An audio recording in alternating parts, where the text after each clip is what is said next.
Hey, what's up, everybody? Forget about it. It's Monday. How's everybody doing today?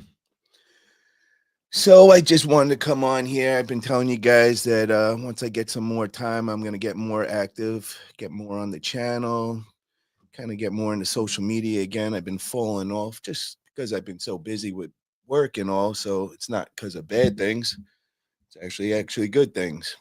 But I gotta say, in the last, I'd say, week and a half, I've experienced the slowdown that everybody else has been talking about.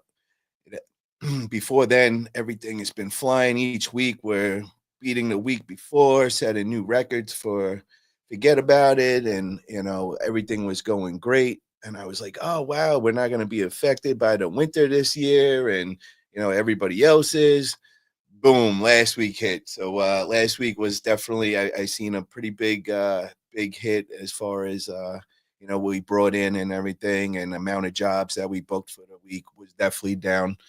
So I wanted to just kind of catch up on the rest of my life. I've been, neglecting so many other parts of my life just because I've been running around the clock and everything's the brand, build the brand.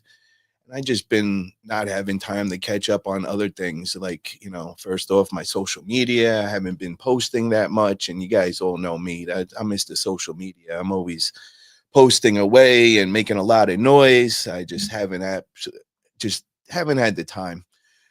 So then a lot of my errands and things I had to catch up with, and so now it's time to do all that stuff. And I also wanted to get into some, I want to kind of bring it up as a topic for tonight, and kind of just hear about what everybody else is doing in the junk industry and also just in other industries. I know everybody's got a slow down period, so I want to hear from everybody. And what do you guys do for your marketing when things slow down? Do you go harder in the ones that normally are strong for you? Do you try new things? Are you um going after the organic marketing, meaning like in person? Are you doing things with the community? I want to hear all those different things. And one of the things that I want to also touch on today is I was looking in one of the Facebook groups today, which I haven't had much time lately. So that is definitely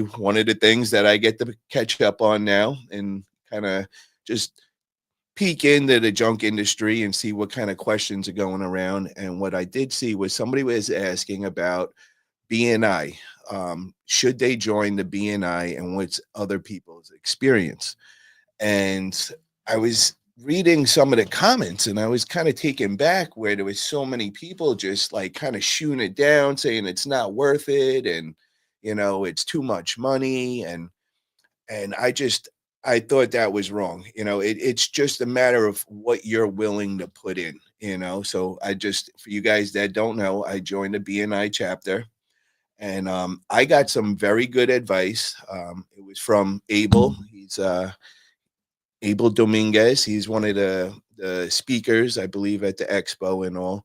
But I remember him telling me months back, he's like, "Hey, go try out a couple of them. Go to at least three different BNI chapters in your local area, and each one you're allowed to go to two meetings to. So go do one of the, because a lot of times they do the hybrid meetings where they do sometimes a week, sometimes a month, they'll do on Zoom where you don't have to meet in person. And then normally, like at least once a month, they usually have a meetup where everybody comes in person and all. So he said, go do one of the Zoom, one in the in person, and visit three different chapters before you make your decision. And at the beginning, I was just like, oh, wow, that seems like a lot of work to do all that. And, I wasn't so sure about that. And then I went to the different chapters, and I took him up on his advice, and he nailed it, 100%. That was the smartest thing I did, because it was actually the third chapter that I went to was the one that I actually locked into. So I went to two other chapters before. I went to the in person, and then I also did the Zoom. And I liked them. They seemed pretty good. They were a lot smaller than the one that I am part of now. And I just got so lucky that third one, when I went to this one in Santa Rosa. and I went and met up with in person was the first one I went, and it was I think it was 42 members at the time, and I just was so taken back at how big the group was. You know what I mean? Because the other ones that I went to before, I believe one of them was 14 members, and there just wasn't that much energy at the others. You know, the one that was 14, it was like it was a small group of people, and you could tell that they must have been in this BNI together for many, many years. Everybody like really knew each other. So it was like a very small knit group, and I just didn't feel that energy. Like, I felt like I came in and I was like the energy there, and that's a problem. I expect to go there and kind of feel that feeling from the meeting, that that the energy was already there. So I passed up on that one. Then I went to another one, and it was the same thing. I think it was a little bigger, maybe like 17, 18 people and all, but the energy, it was in it. And then I went to this third one in Santa Rosa, and oh my God, it was something special about it. It was like everybody was about it. You could tell everybody was serious. It wasn't just like their weekly hangout. This was like for real and all. So I joined in right away, and I'm so happy that I did.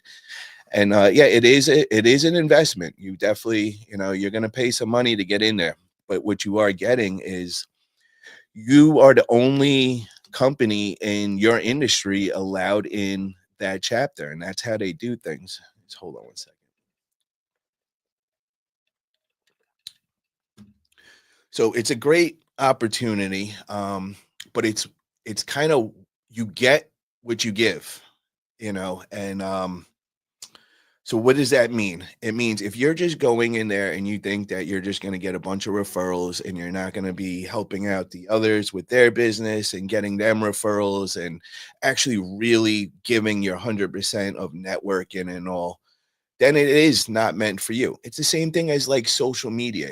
There's so many people that, they don't use social media for their business at all. Or, I'll be like, they're like, oh, I want to get around the doing social media. And I'm like, what do you mean get around to it? It's not one of those things where you just put up one post and you're good. You know what I mean? If you think that's what it is, that's so far, that's not going to do nothing. It's planting a seed and building it, so it's just another seed you're planting. Same thing with BNI. It's another seed you're planting. It's not something that you're going to reap benefits, right off the bat. You're gonna get to know everybody. What you're doing is you're building your network, and what you're trying to do is educate them in your business. So it's almost like you have your own sales team that's out there trying to get you business, and you're doing the same for them. And by meeting up every week and hearing, the 30-second presentations over and over, it's like I could almost recite some of them, in my group, and that means something. So now it's like when I hear these key words or trigger words that Dave taught us to listen for, boom, now my antennas go up and like, I got a guy for you. I got a lady for you. You know what I mean? And I got to say, it is a great feeling when you go into a job and you overhear them talking and you hear them like, oh, I need a realtor, or after I'm done with getting my junk removed, I need the house cleaned and all that. It's, well, now I have all these resources and all these people, and I love to help them out and be like, I got a guy for that. And they're like, how do you know all these people? And I'm like, I'm actually part of the BNI group with them. I see them every week. I really get to know these people, and they come, you're really good friends, a big part of them. I definitely, because you just see them so often and you guys are doing so many events together, and it's just, it's a great thing. So that's what I'm trying to say, this, if you're willing to put in the work, and it's like social media, if you're going to do consistently, you're going to put out posts. It's not going to be just once a month. It's going to be, every day you're putting out 3 to 4 posts. Same thing with the BNI. You're putting in that work. You're doing the presentations you're supposed to. You're really learning. You're taking notes when other people are giving presentations, so you know what to look for, what to listen for, to find them referrals and all. Then it is worth your time. and you will reap the benefits over time. And that seed that you plant is going to blossom into another big funnel, another big funnel for you to get business. And that's how you grow your business ultimately. It's just planting seeds and not just depending on one of them. It's planting many seeds and then having them all come together. And over time, that's when the success comes. So, okay, I'm blabbing on. I want to say what's up. We got Kevin Hess in the house. What's up, team? Oh, Kevin is coming on. Drew, what is up, Drew? How are you today, brother? Representing Vegas. All right, let's bring Kevin on. Kevin, Hey, what is up, brother? what's up? How are you What's today? going on? So I Oh was man. telling everybody, brother, business got a little slow over the last week and a half or so. So things have slowed down a little. So it's given me other times to, catch up on other things. So one of the things that I want to catch up is being more active on YouTube and kind of just talking with my friends in the junk industry, also all my friends from the BNI that are listening and everything, and kind of just wanted to shoot the shit with everybody today. So I'm Hell glad you yeah. joined us, brother. How are you today? Good, man. So I got to say this, Kevin. I already went through your on-site training. About last year when you first gave me the training and all, but now with me getting ready to get my employee ready and I'm middle of training him and all, I got him listening to your on-site training. And what goes with that is, now we're starting the role playing where when we're in the truck and everything, and we're doing the phone calls, then we're doing the on-site job role playing. And I just want to say thank you so much for this program that you put together, man. It is just it's everything that you need. Coming from a customer service perspective, it's gold. You know what I mean? And Yeah. it's just it's showing my employee, it's showing him how to always, reestablish his value, remind them why they're getting this stuff removed. It's not just being transactional like you always say. Yeah. It's building the rapport and all that. So I just want to get that out there, and just all the newbies out there. If you guys haven't got this course, you guys definitely, this is one of those must get. And then for the guys that are at my stage where we're getting into that scaling now, we're transitioning off the truck and all, and now we got to get systems in place and get all the training and everybody on the same page. It's just, I mean, I'm going through it all over again and just, touching up on things that I might have forgot, or and just re-practicing and doing the role playing. And I got to say, bro, I am so confident now when I do this role playing, and when you could throw anything at me and I'm ready for it. So, Hell yeah. The good thing is, when I first started doing that training, I did it, live training. I had guys on Google Meet, we'd meet up every week and everything else. The problem was it was hard. I mean, we're all busy, we all have businesses and people on in different time zones, and it was hard for people to come on all the time, and they would just go back and listen to the recording later, which is what I sent you last year, was the recordings of those live trainings. Well, I realized people were using those trainings to train their guys like you're doing now, but I didn't think that was very feasible for doing the trainings. So I revamped the entire training. I made it so they're in training modules that you can actually, one, you train, as a new guy, solo operator, whatever, you can utilize this to train yourselves, but it's also great for training your team. It's me narrating the presentation, and it has different modules. Not only that, it has a playbook for the trainer. So when you're training your guys, you actually have a playbook on how to do that training. And it also has a workbook for the trainee. So now that they can go through and they fill out this workbook so they can actually show what they're actually learning. So I made it really easy to actually utilize this to train your team. So it works out a lot better. I had some great feedback from Abel.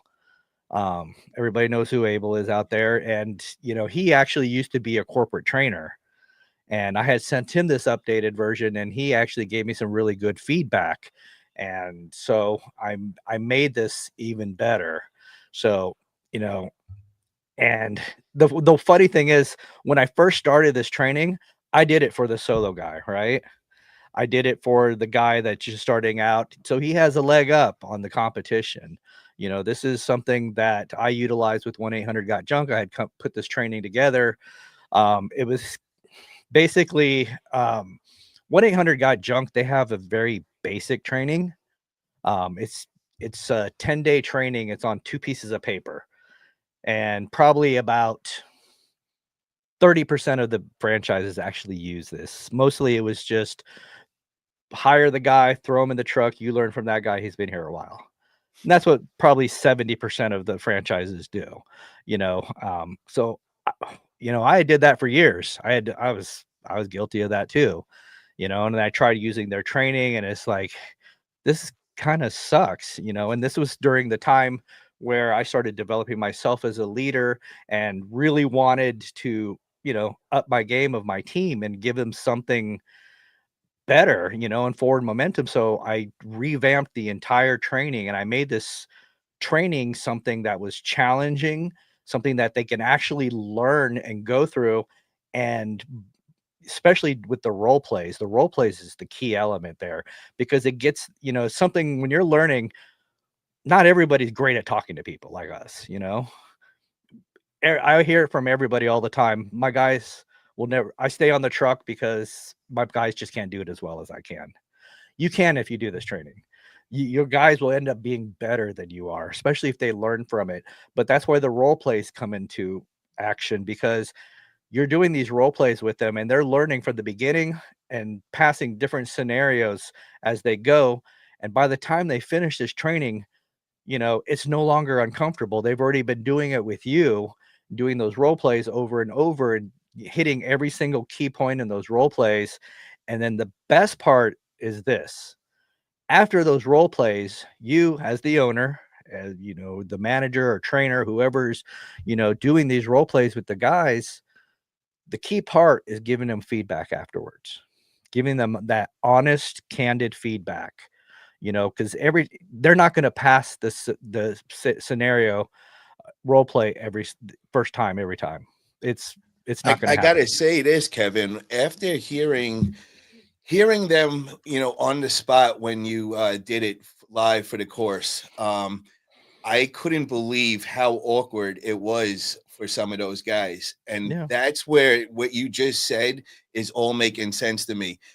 I never ever felt that uncomfortable, but I'm also somebody that's used to being in front of a lot of people and speaking and all that.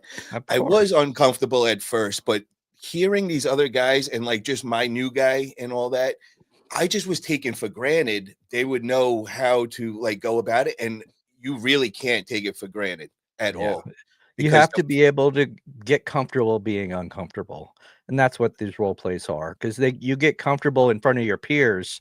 By the time you get to the customer, it's like nothing, because you're not only learning how to do the steps in this training, but you're also learning to troubleshoot any scenario that happens out in the field.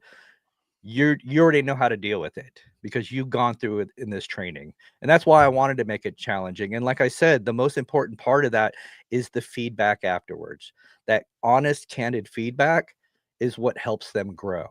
If you're not giving them that feedback, then you're not helping them grow. And you're basically telling them, I don't care about you. I don't care if you learn to do this at a high level or not. I just want you to get out there and be a worker or be a helper and haul some junk, and that's it. There's no growth with the company, there's no forward momentum, there's no improving yourself and being able to do something like this at a high level. And that's what's the great thing about this training. And like I said, that role play is the key element, because um, you know, what gets repeated, repetition creates mastery, basically. So if you keep doing that repetition, you're learning it. You're throwing curveballs at them all the time. You change up the scenario. You become an actor as you're doing these role plays. You change it up. you make it challenging, you throw them curveballs so until they be able to handle any situation out there in the field, so you don't have to babysit them all the time. And you 100%. nobody then no you're no longer worried about if they can do it as good as you can, because by the time they're finished, they're going to be able to do it as good as you, if not better. 100%. So I want to give a couple of examples so that people kind of understand, the difference in what you teach, and why they would need to incorporate this system in what as far as what they do and as far as what they teach their employees. You know what I mean? And what I mean by that is like, let's give an example of a transactional, um, where I'm just coming at it as a transactional, regular, trying to close it, not trying to connect with them at all. Let's just do the basics like that. Let's act like you're the client, and I'm just going to show them what they shouldn't do so they could Okay. see. And okay, so let's start Okay. that off. So we're going to do on site. I'm Yep. showing up to the house. All right. Yes, sir. Hey, hello. How you doing? I'm here for the junk removal job. Oh, okay. Come on in. Can you just show me where the junk is, please? Um, yeah, sure. Why don't you follow me? It's all in the basement. Okay. Okay, it's basically it's this stuff right here. It's everything Okay, that's in so the side of the basement. that's about half a load. I'm going to charge you $500. You good with that? Oh God, man, that's kind of expensive. Oh, well, that's the price right there. Oh man. Well, you know what? I'm probably gonna have to pass right now. I have to get a couple more quotes, and then I'll call you back afterwards. No problem. If you need it still, just give us a call down the line. Have a great day, sir. All right, thank you. Now that is transactional. That was the worst thing you could do. And that's Yeah, when I couldn't believe, but that's what most people go and they do. You know what I mean? It's just yeah. right to the point, no connection, no nothing. Now let's show them the Kevin Hess way. Okay. Hello. Hi there. I'm Paul Italia from Forget About It Junk Removal, and this is my wife, Nicole. How you doing today? Oh man. Hey, Paul. How you doing? Hi, Nicole. How are you? Wow, I gotta say, man, that car in the driveway, that is absolutely beautiful. What color is that? Is that regular red or is that cherry red? No, that's actually that's it's this candy apple red. It's got a hint of metallic flake in it. Oh my God, I I'm gotta surprised you say, noticed that. that is just my dream car right there. That is Oh, absolutely beautiful. Wow. yeah, it's my dream car too. I've been wanting that car in that color for years. It was my father's favorite car, and he never was able to afford it. I always said, after he passed away, that I was going to get something like that for myself. Well, absolutely beautiful. So I Oh, want to way. first start off and just tell you about us at Forget About It Junk Removal. Our priority is to do everything we can to keep things out of the landfill. So what do I mean by that? Well, we work with all the local charities. We try donating what we can. So whatever we remove, we try sorting through that first, seeing what we could donate. If we can't donate, then we try recycling. So I just like to start you off just so you understand that we're not just trying to take your stuff and throw it right in the landfill. We try giving it a second life. So Okay. can you show me what junk that we're going to be removing for you today? Yeah, so, we're here in the basement. I have this stuff. Everything on this side of the basement has to go, basically. Okay, wow. So, what do you got going on? Is this you got to move, or are you just downsizing? What do you got going on here? I have my wife's brother. He lost his job, and he's been down on his luck for a while. So I'm trying to clear up some space in the basement here. We're gonna fix up a room for him so he can stay a while until he gets back up on his feet. Oh, wow. That is absolutely amazing of you. Yeah. So, yeah, I would be more than glad to help you get your space back. So, looking at everything, that looks like about three-quarters of a load. Now, with that being said, I got to say the best way that you could get the most value out of me today is to fill up that truck.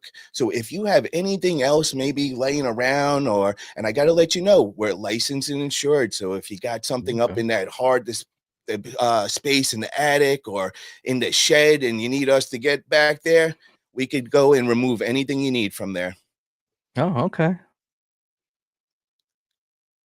Good to know. Because actually, my I do have some stuff in the shed that my wife's been bugging me for a while to get rid of, just because it's kind of collecting. It's got a leak in the roof, so it's kind of collecting mold and everything. So, do you mind taking a look while you're here? Sure, yeah, let's go take a look. And as I'm looking at this pile over here, I'm seeing a couple of things that I think we could probably bring over to local charities. They're looking like they're still in good shape and all. So, yeah, I definitely think we're going to be able to bring some of this to a charity. And like I said, we try doing everything we possibly can to keep out of the landfill. Oh, okay, that's awesome. So I appreciate that. let's go out over to the shed and see what you got working out there. Yeah, it's not a whole lot. It's just, a couple totes in there. There's an old rusted out lawnmower and a weed eater and blower out there. And just like I said, just a couple totes and stuff. Yeah, well, that'd be no problem to get rid of for you. So practically we're at a full load right now, which that is the best thing because you're getting full value out of me. And just that you're donating so much and also I'm gonna give you the best price possible. So we could do everything today for 750. And yeah, we take every kind of payment, credit card, cash, check, Venmo, Zelle, all this stuff. So can we remove that for you today? Yeah, let's get it going. Great. So we're going to back up and we're going to pull right up into the driveway. I'm going to go now. I also got somebody in the truck. They're actually in training this week. His name is Enrique. He's going to come in here. He's also going to help out and just move some of this stuff. So I'm just going to Okay. introduce him when he comes in. All right, perfect. All right. And we're going to get started. So yeah, you could just sit back and relax and we got it from here. Forget about it. So All right. what did you think of that? What's your feedback Okay, on that? so Paul, can I give you some honest feedback? Yes, you can. Okay. So that was pretty damn good, by the way. I'll have to Okay. say. That was pretty damn good. Now, when we got to the junk and you talked about, then you're asking me what I was working on. I suggest doing that before you go see the junk. That's part of the rapport building process. You did great on the relational rapport. Now that part is what I call relevant rapport, finding Yes. out why they're getting rid of the junk. To me, this is one of the most important things is finding out why they're getting rid of the junk. So I would do that before you even see the junk, to be honest. Okay. That way you can find out what kind of price project they're working on. That way you can, find out what their value keys are, and basically, that's their challenge, and it's usually time, space, or effort, right? So in this scenario, um I Wanted basically space. I needed the space. Yep. Yeah, and you were right on the money on that. So I need the space back with this. So, to give for the brother-in-law and everything else. And that was the priority part of it. And, you did a great job at finding more junk, getting the shed. That was perfect. That was beautiful. But yeah, like I said, I would try to do that relevant rapport before going see the junk. Okay. That way I can start, take that information, put it in my junk man utility belt and save it for later. So when I can pull that back out when I'm giving the estimate. Yep. So when I'm giving the estimate, now, I can say, because and you this is the thing too, because that's how you did a great job at explaining how your service went. But then you explain the service, then you give the estimate, and then after you give the estimate and say, okay, this is going to cost, $750, that's when you reestablish value by reminding them of their value key. So, all right, so this is going to be a full load. It's going to be $750, and we're gonna clear everything out, and you're gonna get your space back. And that way, your brother-in-law can start moving in as soon as he needs to, and you'll have this all. We'll get this all swept up after we're done. It'll be clean, making things easier for you. I So like that. boom. And That's how that establishes the value, because I'm reminding them. I didn't give them a price and pause, let them think about money. I let them know what I reminded them of what their value is. Their value is they needed their space back. So I tell them it's going to be $750 and they get their space back. I'm reminding them of why they actually called me to begin with. yep. I like And that. that's important. So now they're thinking about the value of your service, not thinking about the price. This is And $750. Is it? and the original reason why they called you. So they're like, bing, yes, you're right there. Yes. Boom. Yeah, and they see value in that. If you talk to somebody and you're like, "Okay, this is gonna be a full load, it's gonna be $750." You paused waiting for a yes or no answer. They're thinking about money. They're thinking $750, fuck, that's a lot of money, Yep. you know? But the way I do it is reminding them of that value key. Now they're thinking of, yes, I get my space back. That's what I need. So I can get this project working, so I can get the space cleared out, so I can get my brother-in-law moved in here as soon as possible. So my wife stops bitching at me about it because I haven't done it yet. That's what he's thinking. He's not thinking $750. He's thinking of the value and like, yes, that's why I called. Thank you. Now Yes. he's thankful to be paying that $750, not like, damn it, that's a lot of fucking money. Oh my God. You know, that's the whole point of this, and that building rapport. And that's why I said, do that, that relevant rapport first, because that way you find out why. So when you do give the estimate, you have that information already ready to go. And just think about this, everybody, because we all know there's always going to be that interaction where you just walk away and you're like, damn, that was just awkward. I didn't do that right. We all know a moment that we've had in, say in junk removal, when you went to a job, and you're like, damn, if I could have replayed that. I always find some connection right away. If you can make that connection, you know what I mean? It just makes everything so much better after that. There's no awkwardness, there's no pause. There's just like a connection right off the bat. And it just, once you do it, you just see things that, if they got a dog, if they got an animal, then it's like, boom. Oh, I got a Yeah. dog too. You Yeah, connect you with did a that. great job at building, finding that connection with me talking about the car. Yes. Obviously, that's my pride and joy. That's my baby right there. Yeah. You bringing it up is going to grab my attention, and it's like, okay, I like this guy. He's got good taste, But that Exactly. that goes for a lot of things. It's not just the cars. You're just finding something that they're, you know. Uh, I had a guy that Could used be to a work with shirt. me. Yeah. I had a guy that worked with me and he used to do door-to-door sales, right? And he told me about this Ford's technique. It's called FORDS. And it's family, occupation, recreation, dogs or pets, and sports. These are things that you can look for to make the customers feel comfortable, valued, and really trust you, and just talking about that stuff. I've got a million stories about doing using that to connect with people. One of my favorites is, I walked into a customer's house. I had my partner there. I was just there. Doing the rapport. He was building rapport with the customer, telling them how beautiful their house was. Cause obviously, she was the housewife. She was, the one that decorated. So she was very, thankful, like, oh, thank you, because talking about how beautiful her home was. And I was being observant and looking around, and I noticed that all the artwork on the walls in the living room, going down the hallways where we were walking, um, it was all very similar. So you can tell it was the same artist. And I just stopped. And I'm like, man, I just have to say, I really, really love the artwork in your house. And she stopped and she turned around and you could see her tearing up. And I'm like, "Oh shit, did I say something wrong?" Yeah. But she turned around and she says, "The artist is my autistic daughter." Oh, And wow. the Yeah. fact that some stranger came in their house and complimented on that was everything to her. Yeah. I mean, that was just something that she was just beaming with pride at this point. So that's it. The job was ours forever and ever and ever, and she's a customer for life at this point because of that. But like I said, I have 1,000 stories like that because it works, and just I could build it. It's about connecting with them on a deeper level, and that's why that rapport process. Sometimes it's easy as talking about sports.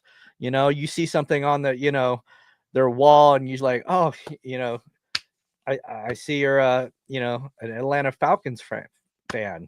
Oh man, sucks to be you, or whatever, you start bullshitting about sports. I mean, God, I had like 2 months ago, I had talking to this guy, they were moving out of their house. They were pretty much everything moved out, and except for a couple things around the house and everything else in the garage. And they were getting ready to load up this the guy's collection of bourbons, that he had collected. I mean, worth like $3,000-4,000 worth of bourbon and stuff. So we started talking about bourbons and different ones, and I was looking at the bottles, and he's telling me where he got this one and how much he paid. I'm like, oh man, I have this one, and I was looking for this type and everything else. And he's like, oh, do you have a smoker? And I'm like, yeah, but I got a cheap electric one and all this one. And we started talking about that. Well, at the end, that automatically connected us and everything. So he loved me off to begin with. At the end of the job, he tipped me his bourbon collection. Wow. Nice. Oh my Oh God. my That's God, I've got thousands, some dude. nice bourbon. Wow. There Cheers. you go. Salute. I got some great stuff, man. But Love. but just something simple as that just really builds a deeper connection with the customers, and it builds trust right off the bat. So I want to It's I want to talk about it from an employee stance now, as far as me teaching them. And like, how often do we do the role playing? Like, and do we only do it in the truck? Like, would you do these role playing with the whole crew when you got everybody together? Well, see, I would do role plays in our morning huddle, just messing around, doing different things during a training. But at also, if somebody that came in new and is going through the training, they would meet up with either myself or, after a while, I had a team of trainers, you know, they would come in because they knew if they wanted to be training, these guys were hungry. They wanted to get the training done because they knew later on that would be more money for them. So they would actually come in before their shift started, and even my team would come in off the clock, by the way, because these guys were hungry. They came in off the clock to run these role plays because they wanted to pass them, because that means they move forward. So at the very end of the training, which sometimes took 2-3 months, some would do it faster, some would take 6 months, so if they were struggling a little, but those are the ones we gave better attention to because we didn't want it to take that long. But afterwards, they finished the training and they got it down pat. We would celebrate that person. I Yeah. mean, we'd get them a certificate, and they were certified truck team member at this point. So we celebrated them, we shouted them out. The whole team just clapped them up. It felt special to them, that the fact that they passed this. But yeah, before their shift started, we would do some role plays if they needed the help. We'd have extra role plays during certain morning meetings, our morning huddles, just to keep everybody fresh. And throw in really hard curveball scenarios at them, and just to see how they would react. So it was, but yeah, when you're first learning and everything else, doing them in the truck with the guys practicing, somebody who's been doing it already and they know how to do it. If you're hungry to learn, then you're running role plays in the truck between jobs instead of just sitting back and listening to Snoop Dogg on the way. Yeah. You're in there, running role plays and just improving yourself and getting better, and having the other guy give you feedback at the end, saying, okay, that was great, but you could have done this better, or you could have done it this way and it would have turned out this way. So to them, it was like, oh, got it. Now, can I do it again? Let me do it again. So they would practice on it, and like I said, by the time you finish this, running those scenarios, it's just, you just master it. That repetition, that creates the mastery when it comes to that. 100% agree. It's night and day, because when they first start, it's like you're cringing. You're like, oh no, I don't know if he's going to be able to handle this. And then after Yeah. like a couple of times doing, you're like, all right, he's getting it. He's getting it. All right, I see progress. Yeah, no, I have a business that I'm working with right now. They're out in Hawaii, and they're running this right now, and they're having trouble trying to get because this is something new for them, and their team is like, slowly getting it. But and then I had a good heart to heart and gave a gut check to the owner, and they realized that they're not taking it as seriously as they should. and running these role plays. The problem is they're trying to run these role plays without actually learning how to do the training first, and expecting their team to just watch the videos and learn it, and that's it, and they have to be a part of it. If you're training your team, you have to master it first. Well, Kevin, So I have a really it just hit me right now. I have a really interesting interview we're gonna have coming up soon, and you're my co-host, so it's gonna be a perfect match. And this is one of the guys in my BNI. His name is Gene Tucker, and he is a recruiter. So what he does is he goes and hires people for a living. So he's did a bunch of the BNI businesses that are in our group and all. He finds them amazing employees, and he's got a really good pool to pick through, and he does everything. Like, I mean, if you need the drug test, if you need the background check, he does everything you want.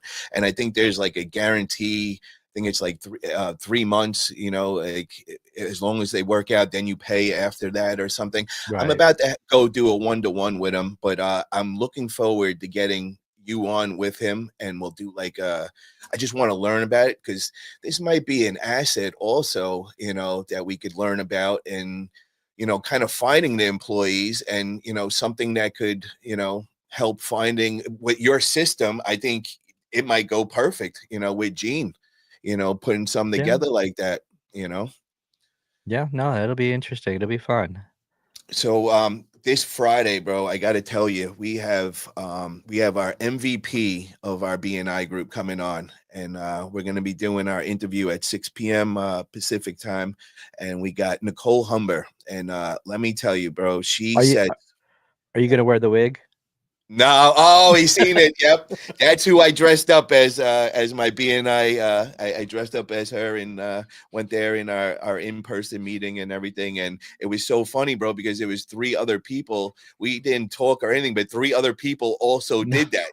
So it was like a whole crew of Nicole Humbers in there. But Nicole gave me the prize of the best costume and all that. So it was pretty cool.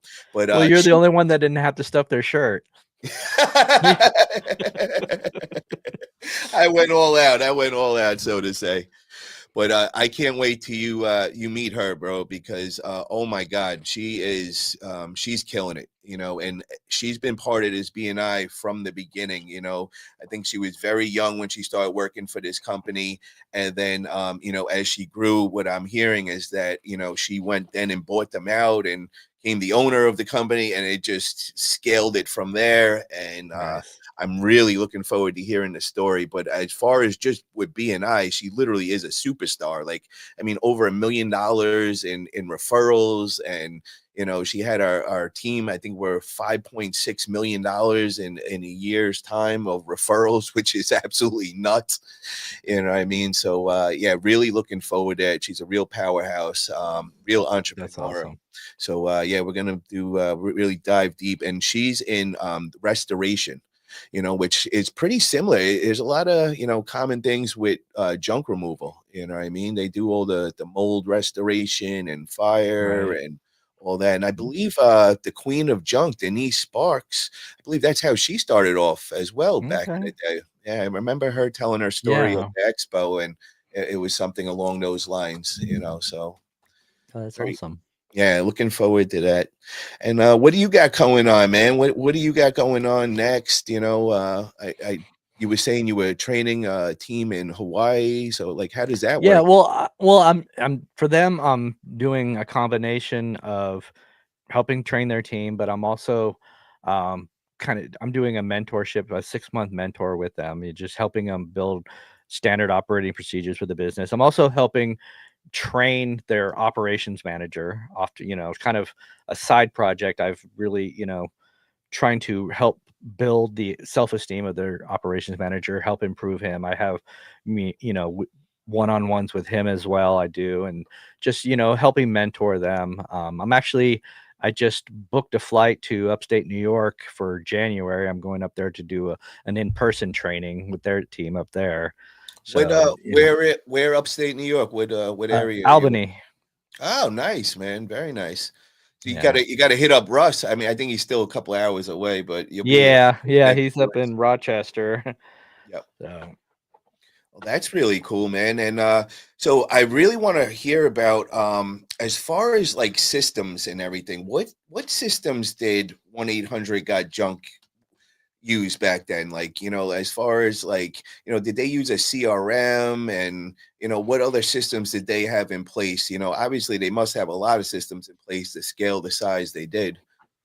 Well, I mean, their main system, their CRM slash FSM, that's something that they've evolved over the years, in the different system. And the latest one, that one, they put in millions of dollars to build this thing, within a Salesforce platform, and as well as a third party for, a dispatching part of it.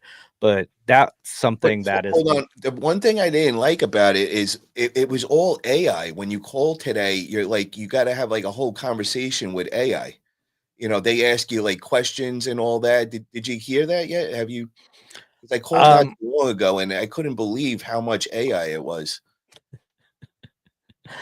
well, that's partially due to somebody in our industry actually built an well, I don't know about the AI part as far as the phone calls, but like their chat box, that was actually developed by somebody that's in our industry.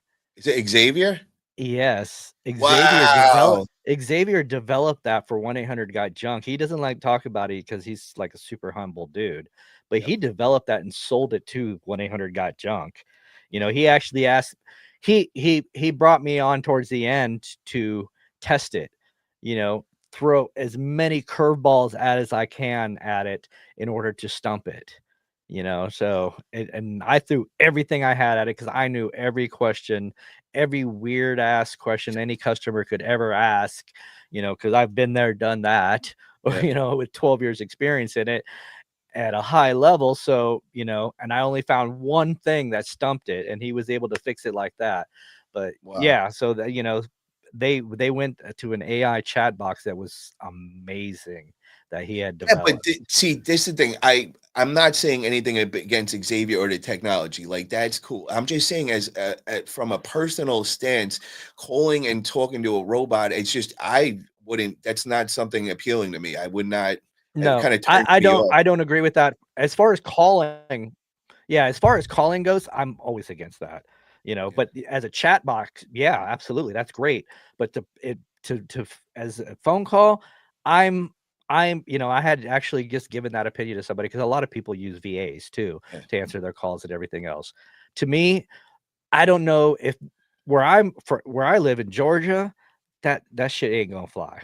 Yeah. Nobody wants to be talking to somebody from the Philippines Yeah. in Georgia. It's gonna turn them off big time. And AI, even worse. Nobody's gonna want to do that. They want to have that. If they're gonna make that phone call, it's because they want that personal touch.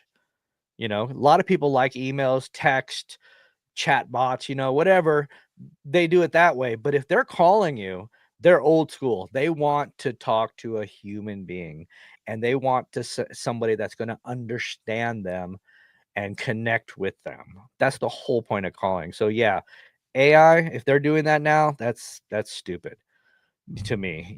I mean, I don't even like like I said, I don't even like VAs because just I hate it when I'm talking to somebody that can barely speak English, whether they be in India or some Asian country that their English is broken up, they don't understand what I'm trying to tell them, and at the same time I'm having trouble understanding their accent or whatever.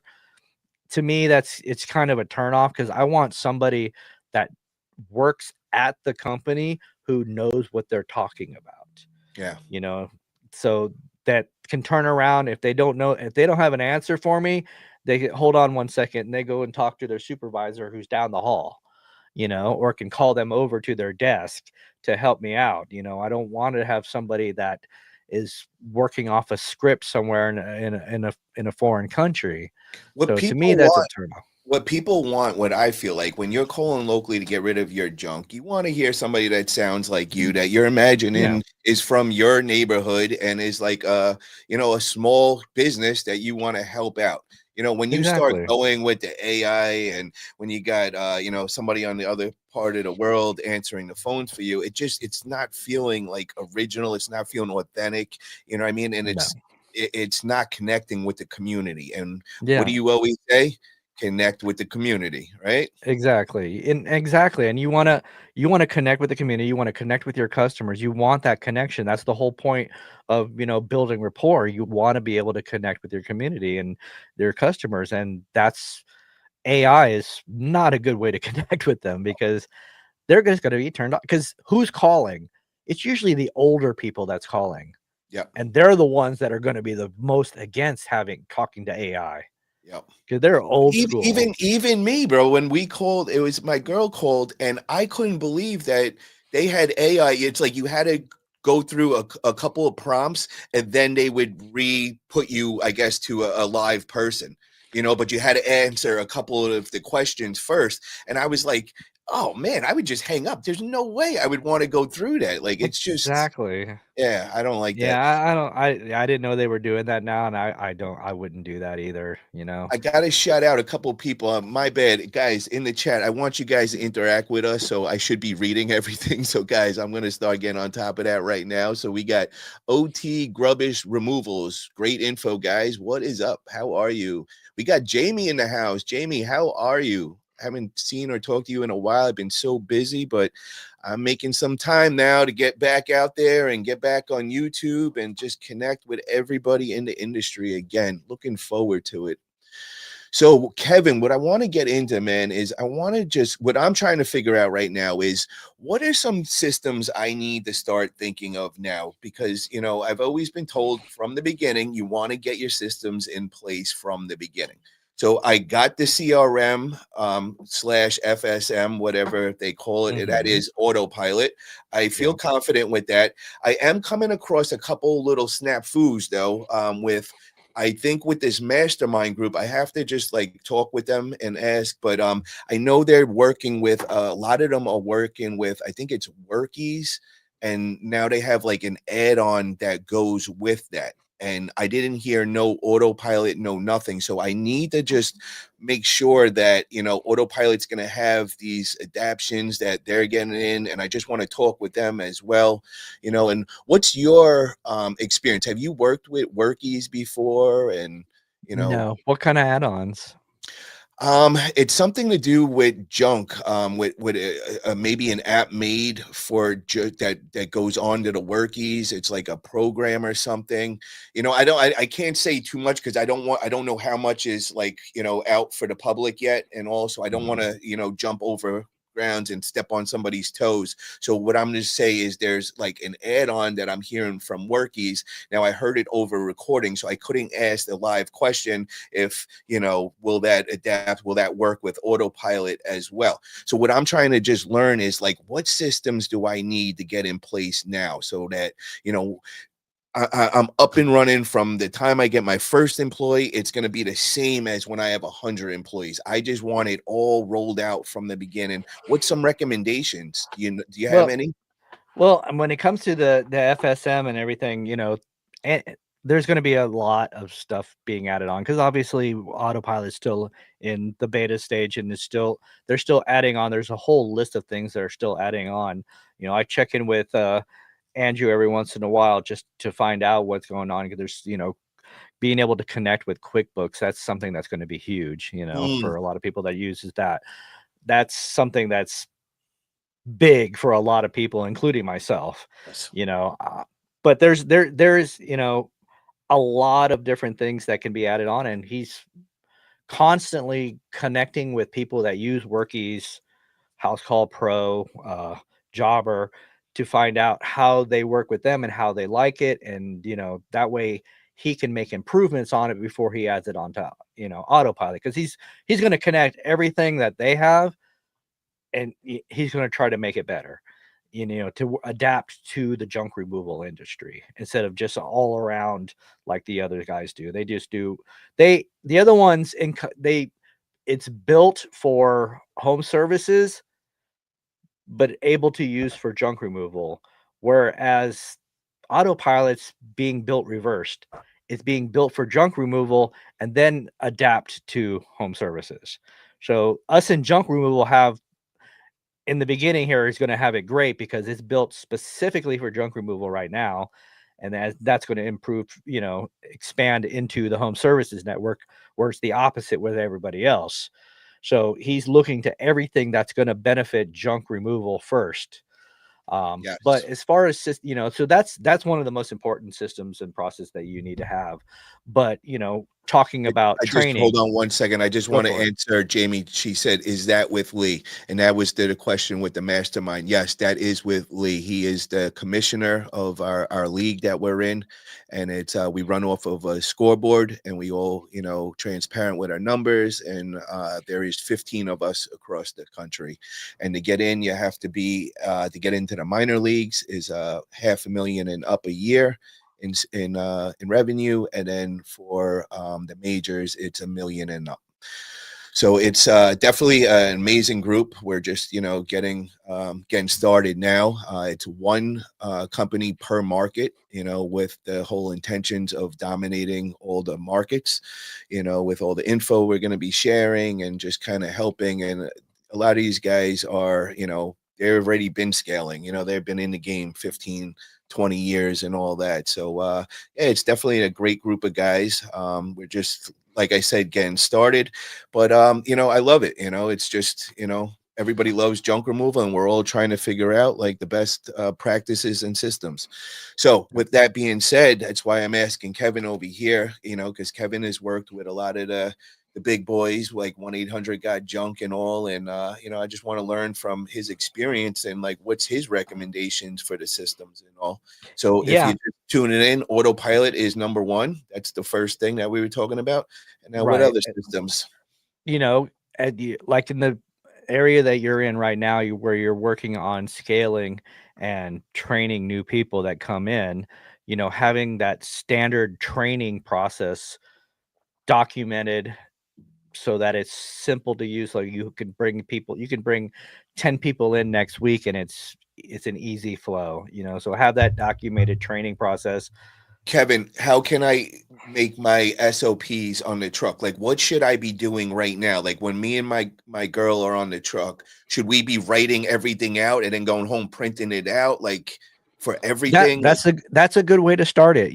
That way, doing step by step what you do.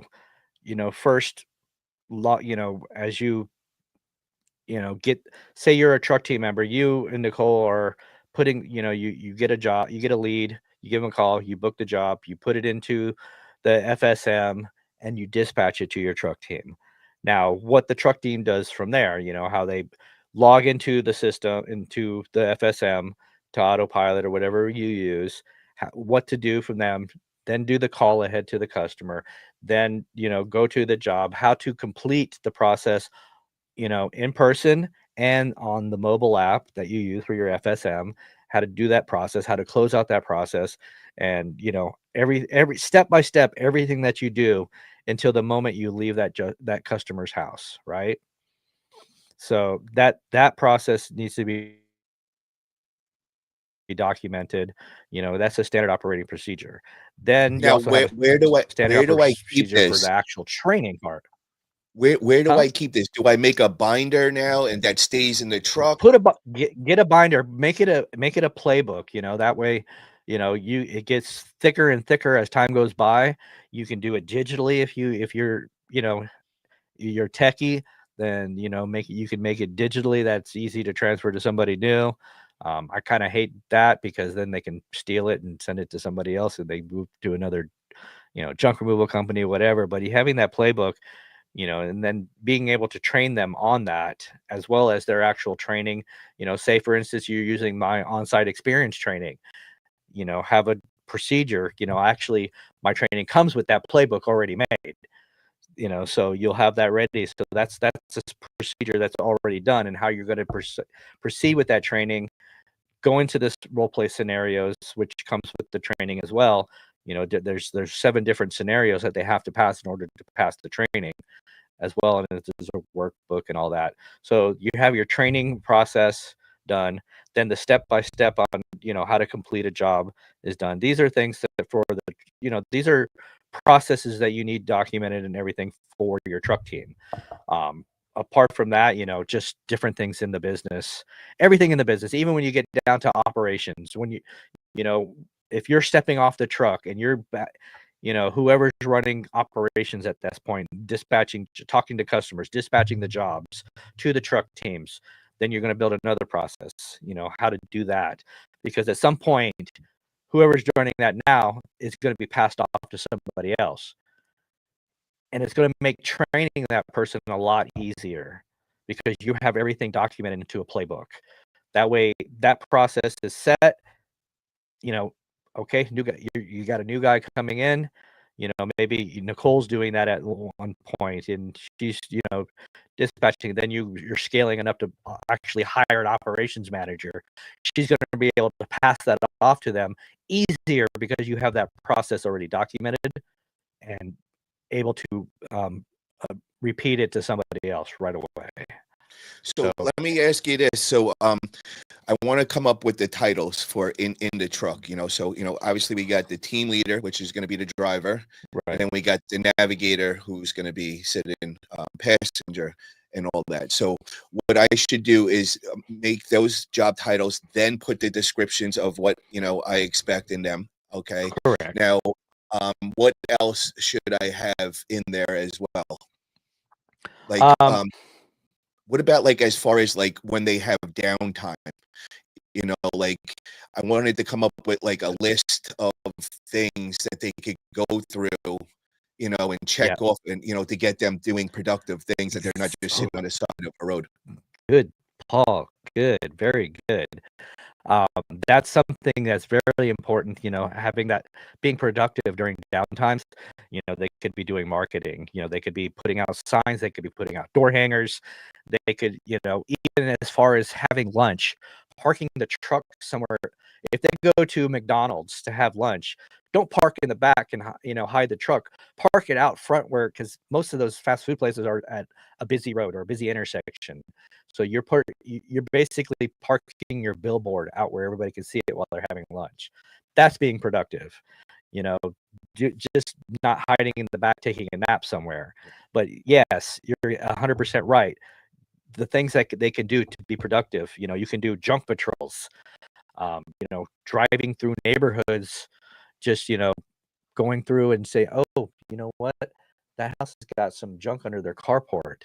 Let me knock on their door or leave a door hanger there for them. What can we do for incentive-wise for them finding those jobs and bringing those in? Like, do we give them, a commission on them? Yeah, finder's fee for the job? Is that definitely, and a lot of people pay their employees differently. I am always in the mindset, which I just had a very long conversation with somebody recently because of that. To me, I like to pay a set salary, but then I like to pay a revenue share with them, a percentage of that job for every job they complete. Because to me, that there's more buy-in created and more effort put out to close jobs. If they're getting paid, say for instance, $20 an hour to go do jobs, if the customer says no, they're like, oh, well, I get paid anyway. I'm get paid by the hour. What do I care if they say no? There's more incentive to actually close that job because basically they're writing their own paycheck by completing that job, by finding more junk to add more revenue to that job. It's more of an incentive because they're now writing their own paycheck and getting paid more because they're closing it. Because if they can not give a shit and have 4 cancellations out of 6 jobs that day, but they still get paid by the hour. So what incentive do they have? How would you work that then? So like, what would you give them for a completed job? Like, what's a good example? Well, the way I used to do it is this. New hires, I would, while they're going through their training, all the revenue that they brought in, like say you have a truck team that made $2,000 that day, right? Each one of that truck team members, their revenue is $1,000. They split it into 2. Their revenue is $1,000. Now, the guy that's going through the training, he's getting either 1 or 2% of that $1,000. I say 1 to 2% because that all depends on their revenue per hour. If they're doing, if they get everything within that set goal of revenue per hour, then they're getting the 2%. If they don't hit that goal, they're only getting 1%. So that gives them incentive to do the jobs faster and, finish within, a certain amount of time, a certain amount of revenue within a certain amount of time. At the same time, as they finish their training, then that jumps up to 2 to 3%. With the same factors with the revenue per hour determines whether they get 2 to 3%. Then my senior guys, they would get 3 to 4%, but in order to be a senior lead, they would have to do more, meaning they would have to be more of a leader. They would have to help with the training.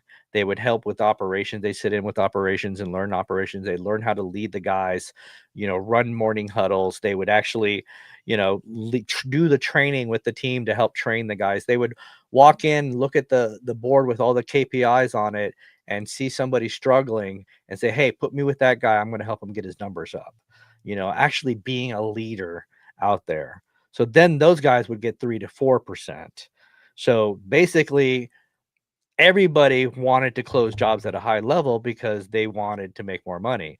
If they walked away, with $1,000 revenue that day or $1,500, they make extra money.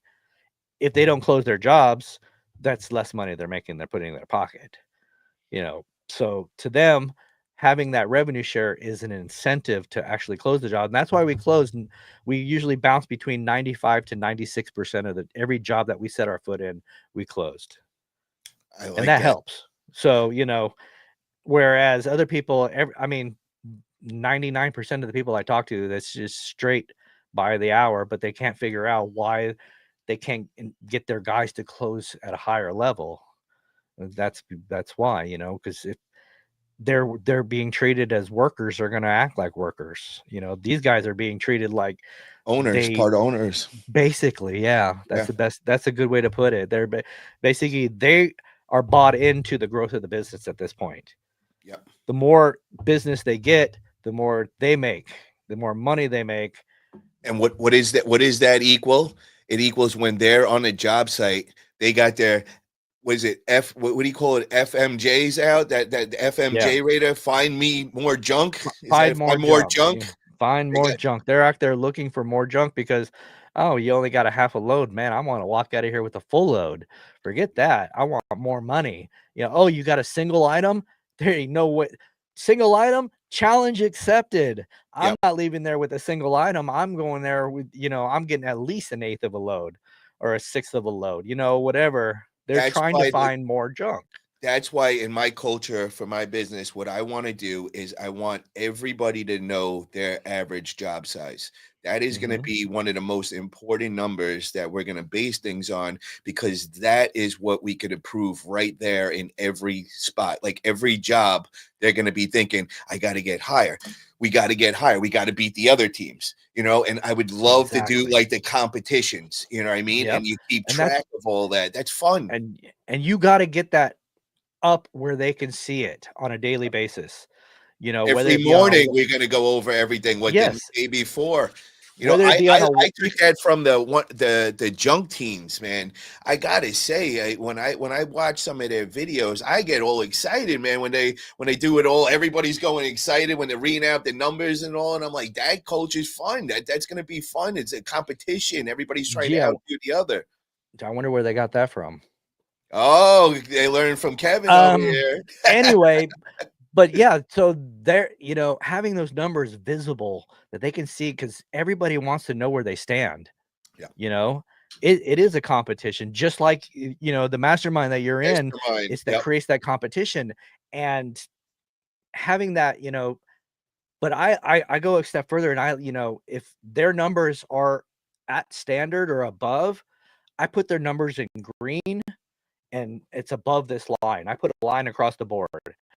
I put their names above it if they're above, and their numbers green. If they're below the board, and they go red, and their numbers are below the standards, I put their numbers in red, so it stands out. Not to shame them, but to help, so that I myself, as the manager, can walk up and look at it and say, not that guy sucks, but that guy needs help. Well, And how could I help Kevin, him? Or my trainers would walk in and say, put that guy with me. I'm going to help him get up. Kevin, I got to tell you this, bro. I was embarrassed. It was 2 weeks ago, man. So we're in the BNI, and I'm brand new, man. I'm only like 3 months in and all. And they put up the like a score sheet or something, and it had like everybody's grade, and I'm at the bottom, bro. I'm like with like there's a bunch of people, and I'm just like I see the red, and I'm like, oh my god, well, bro, it lit a fire under me, bro. Yes, that's I'm the doing point. like all these 1-to-1s referrals, and because I'm one of those guys. I don't like I want to be in the green near the top. I'm competing with everybody and all and that. that's the point. That's the point. Yeah. To be competitive. That's why I even told Lee when he started doing this scoreboard, Yeah. I told him that was going to be awesome because it is something. People are competitive, Oh, you yeah. know, and nobody wants to be at the bottom of that fucking board. I'm gonna be the bottom. I mean, I'm the only one. I think I'm got to be the youngest in there. 9 months, in the business. And I mean, most of the people are not at that point in 9 months, to be honest. yes, Some take several years to get where you're at right now. So, but bro, I got to tell you this, including bro, the people that are in his group. What is going to happen though is I'm going to see myself at the bottom week in, week out, bro. It is going to drive me absolutely nuts. I'm going to be like a maniac trying to climb up there. But also it's like the learning and all that. And just, I knew this was going to do, man. I like to keep that foot floored to the metal, man. Can't go any faster. I don't want to slow down in any bit. So joining this group, man, is definitely going to do that for me. And I always say, like what you always say, man, is whatever is recorded could be improved, right? And measured. What gets measured gets improved. I love that saying from you, bro. That's why it's important. You know, people just don't understand the importance of having those type of KPIs for not only, I'm not talking about for the business owner and the business health, because there's a lot of KPIs that as an owner you have to track, to track your business health, like COGS, like, when it comes to marketing, ROI and ROA, everything, CACs and all that stuff. That's great, for a business owner. But when you're talking about a truck team's performance, that's what moves the needle. Having their team buy in, because that's what gets improved. Because again, being on that scoreboard, it gets them fired up. Nobody wants to be at the bottom of that. So, tracking performance KPIs, effort based, making sure that their effort base is what's important, that they're going to actually put in. That's why a lot of people, some people do the revenue share, giving commission or to help the guys make more money and everything else. But to me, they use the wrong KPIs. A lot of them used COGS. And I've argued with multiple businesses that is something that's either for the owner, operations manager, those are KPIs for them, not for the truck team. So can you go over, what do you mean by like for the truck team? Like what do you mean they're measuring them with the COGS? Like what? Like the percentage of how much they're making after the COGS? Like what well, yeah, exactly. So if they keep their, fuel low, percentage, their disposal costs low, to me, and of course, when it comes to COGS, labor is part of that. So you're going to reward somebody for making sure that you work less hours. I mean, come on. To me, it's like, yeah, we want you to work less hours. We're going to reward you for it. It's like, what? No, man, I want to work as many hours as possible. I want some overtime. I want to put in the effort. It's like, oh, I'm going to work only 2 hours today, so let me get rewarded for that. So to me, it's, having effort based, you talk about AJS. Everybody talks about AJS. Average job size for you guys that don't know. So if you guys are listening and you're not part of the junk industry, this is one of the KPIs that we really pay attention to, is your average job size, because a lot of times people aren't, getting enough in a truck, to even be worth their time. You know what I mean? And it's like once you start knowing your numbers and everything, now you could start looking for other junk when you're on the spot. You're always just trying to improve it. And I kind of did that at the beginning, you know, and I started off with a very high average job size, but it came a game. It was like, all right, I got to get it higher. I got to get it higher. How Yeah. do I do that? You Yeah. know, Well, here's the thing, Paul. Here's a secret that not everybody knows. You know, everybody, average job size is probably one of the number one key performance indicators for truck team. It's also includes business health. That's kind of an all-inclusive thing. Um, Average job size is huge, right? It's probably one of the number one factor when it comes to KPIs. But here's the thing, that number can get skewed when it comes to commercial jobs. because you could have one big commercial job that's, you know, a ten You thousand know, dollar job. It's going to somebody, make a bunch of other ones look. yes, you know, somebody could be sitting there bragging, "Oh yeah, my average job size is $900." Well, yeah, that's great because you have some 20, you know, a $20,000, you know, commercial job and everything else. If you really, really, really want to dial in your Break it truck down. team's performance, Residential, commercial, separate. yes, really focus on you know, that's when we really blew up, is when I started focusing on the residential average job size. Yeah. I had the overall job size. Kept track of that. But for the truck teams, I measured the residential average job size because commercials, somebody else is selling that job. It's already pretty much, you know, I've already gone out there, I've already estimated it myself, or one of my lead guys, or my, you know, my salesman that goes out there, my, you know, commercial sales guy. He goes out there, he gets it, he books it, and everything's already set up for him. So there's no effort needed when they show up on site. They're just going to get, you know, they're going to do the work, obviously, but to me, measuring what they do residentially, because they're out there on their own, they're selling that job by themselves, you know, every single residential job. So to me, you know, I measured it as 66% of my full load rate. Yeah. So whatever your full load rate is, 66%. If you can hit the residential average job size at 66% of your full load rate, every other KPI that you have will fall into Falls into place. place. Yep. It It's just fall into place. Your business health will fall into place.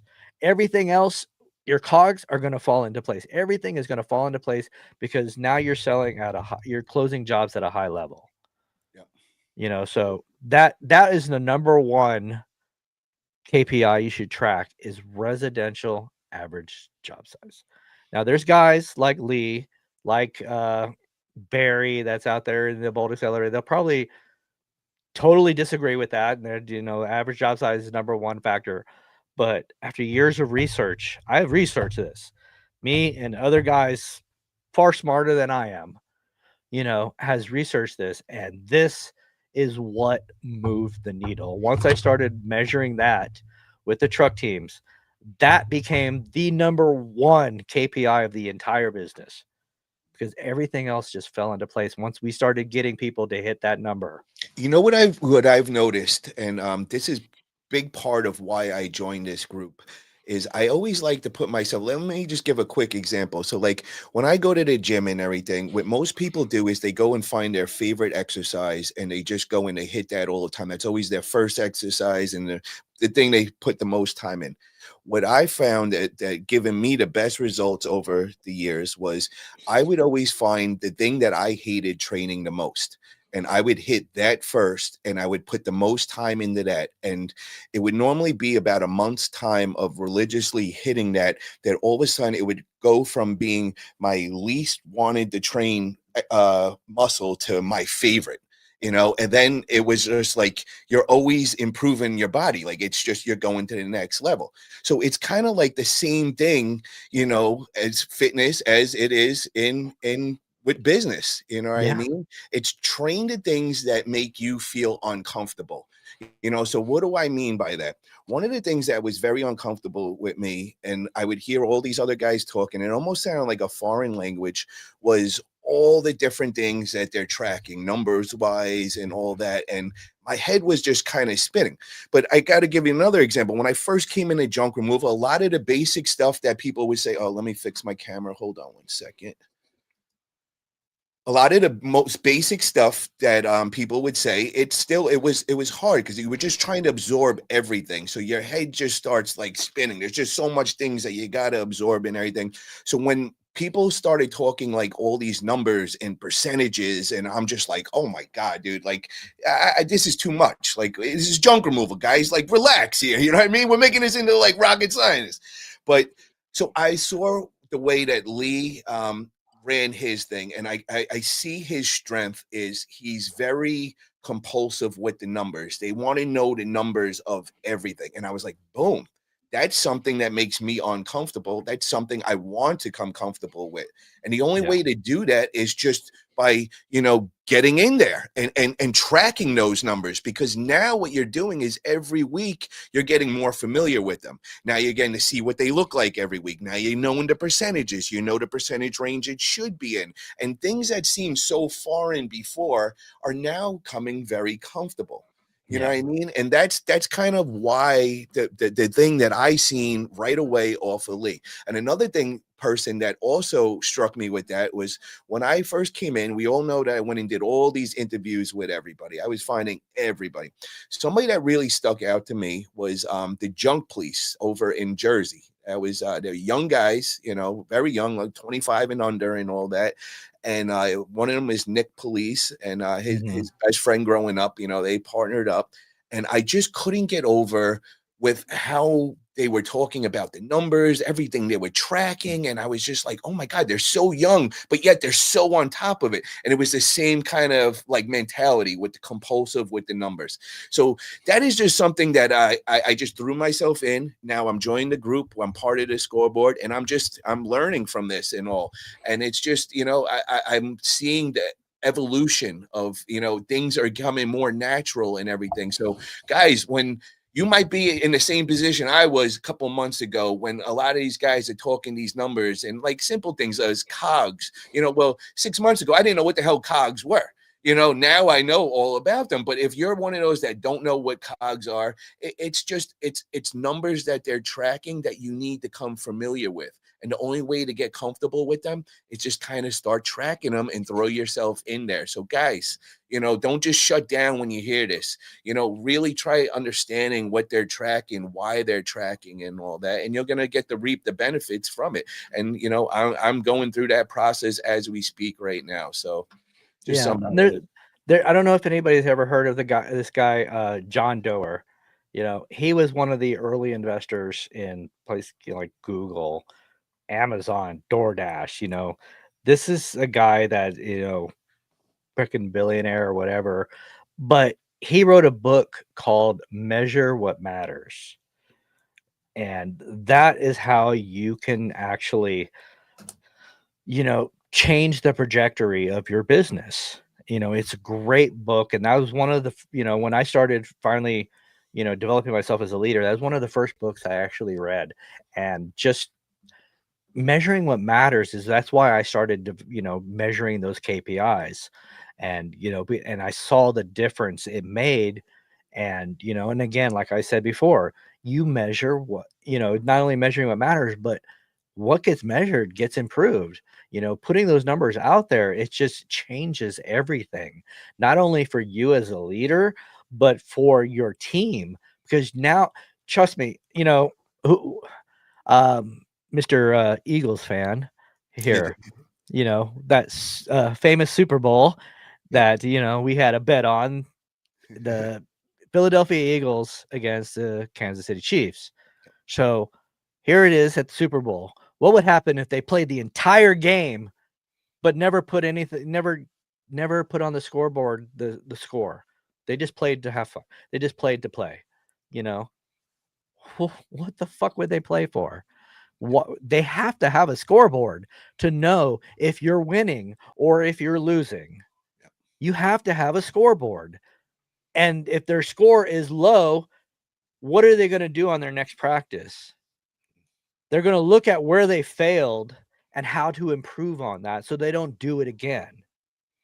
If they won, they're going to say, look at like, all right, why did we win? How did we do that? Great. Let's keep doing that.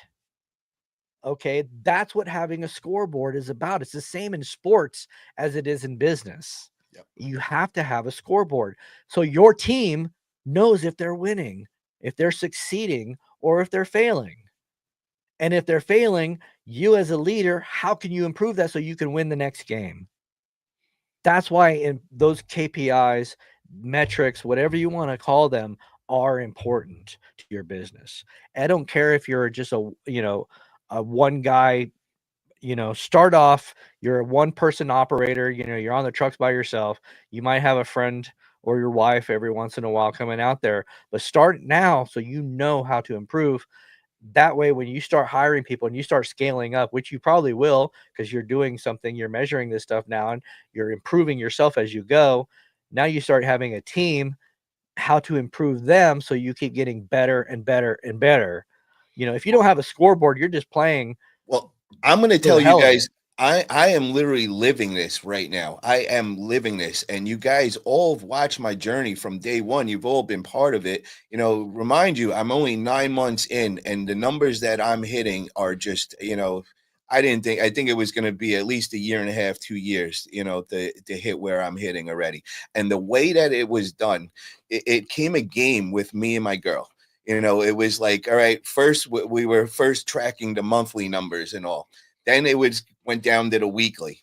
Then it was like, okay, we're making some real movement here. How can we make this go? All right, every day at the end of the day, we're now tracking our numbers, our cogs, we're putting everything in there, and it has come a game. And you can't go any faster than we are. We literally are just floor down to the pedal. Now, the only way that I seen this progression to keep going and to keep at this pace was throwing myself into this mastermind group. And I'm like, because I know I'm just barely got in there. I'm just hitting the numbers where I could say I'm making 500K a year off of junk removal. Well, I know with that, I'm going to be at the rock bottom. And that's all I'm going to see is that. And it's going to light a fire. And I'm just going to be like, and it's just going to keep it going and always pushing yourself faster than you thought was possible. You know what I mean? Yeah. And I actually read another book. There was this book that I started reading, actually Audible. I do the Audible books and everything. Let me find the Nothing name wrong of with it. that. Yeah, it was on scale. So when we're in the trucks and everything, we every day there's no listening to radio or anything. It's always, self-help books, business books, or we're doing Kevin That's Hess's on site. that's how I developed my selfie because I had a 45 to an hour commute to and from work every single day. Yeah. And I said, I used to listen to early morning, talk shows and stuff like that and to get a good laugh or whatever as I sat in traffic. But then I started switching to audiobooks, just leadership, business, Yes. this and that until I started improving myself. But back to the scoreboard and everything else, there is no participation trophy in junk removal, people. Oh yeah. Just gonna Yeah. say that. That's it. So the book that the Audible that I started reading, I suggest guys take a look at this book. The theories behind it is kind of crazy. It's called The Science of Scaling. It's from Dr. Benjamin Hardy. Have you got to see that one or listen to that No, I one? haven't. Yeah, go check this one out, bro. This one is it's extreme. You know what I mean? It's all about making an impossible goal. It's eliminating all the fluff and a lot of people say they come into like let's say junk removal for me and be like in 10 years from now this is going to be my goal to hit this. You know why? Because 10 years sounds like a nice even number and it's just like why not 10 years? Well, this one takes that whole theory and it's like throw that out the window. Let's take that 10 years. Let's make it happen in 2 years and figure out how to make that impossible goal happen right now. Eliminate everything else. Do not think of anything else but answering that one question. How do I make that 10 years into 2 years and make it happen? And it's extreme, but yeah, I encourage you guys to go check it out. It's definitely an inspiring kind of book. And Yeah, you know what other kind of there's a lot of really good books out there like that. There's one called Embrace the Suck. It's okay. done by a former Navy SEAL. that one is, one that's gonna like really fucking give you a gut punch and really get you to going. And another one is this awesome book right here called The Gut Check by Kevin Hess. Did you That send me one, my two yet? I'm waiting for you to say that. I have it right. I have a note right here in front of me to do Okay. it this week. So I have it. I have it I lined want up I want my on my 2 list to books do. autographed. I told him, I Yeah. said I could go to Amazon, I could order a bunch of them, which I'm gonna do that anyways, but I need them autographed by Kevin Hess himself. These gotta go. Yeah. I got my spot right here for them, right here. Yeah. No, that's a great one. That's another gut punch one. But embrace the suck. I'm gonna show you right here on my And I want desk, on my board here on my desk. I have a patch to remind myself to embrace the suck. So oh it's shit. just things like that. That's the things like that. It really inspire me. Here's another book that I'm sure all of you guys heard. It's WTF, Willing to Fail by Brian Sycamore, and that's from 1-800 Got Junk.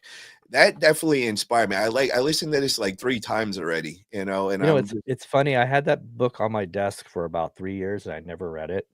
I'm ashamed to say.